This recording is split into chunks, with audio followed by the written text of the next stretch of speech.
I arrived at the polling place about a half an hour ago, about 9 o'clock. The manager of the poll workers inside said that there had been a slight altercation with some people who are doing exit polling for two separate exit polling organizations. She said that earlier they had demanded to be inside the polling place right as people were voting, so that they would, push the button on the machine and then literally they could ask them right away, "Who'd you vote for?" She did not find that acceptable for somewhat obvious reasons and asked that they leave. She told them that they needed to be 100 feet away from the door, just like an Obama worker or a McCain worker would have to be, even though it's not traditional electioneering. They disagreed strongly, and she's currently been trying to get a hold of the Board of Elections, trying to get somebody down here to work the issue out.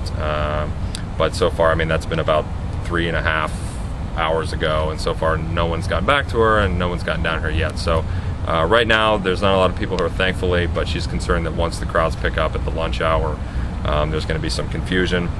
When I walked up, I thought that the people sitting at the tables outside the door were the poll workers, until I got closer and saw that you're from XYZ polling company. So I think there could be some potential confusion. I'm Victoria Parks. I am the Franklin County Coordinator for the Warren poll.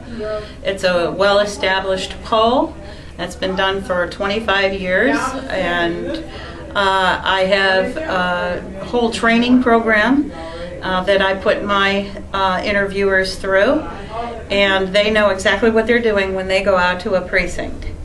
And I train them as professional pollsters.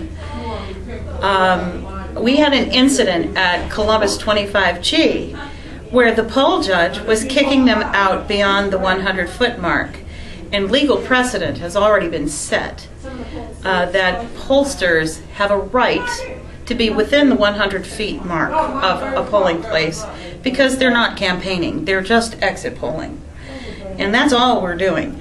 And I train my people not to go in the building and not to have any interaction with the poll judge or the poll workers, none of that. They're not allowed to do that, and I make that very specific in my training. But I understand that this poll judge was complaining and vociferous and publicly went public stating that poll workers were inside interacting with voters, asking them how they voted inside the polling place, and that is definitely not something I would allow my pollsters to do.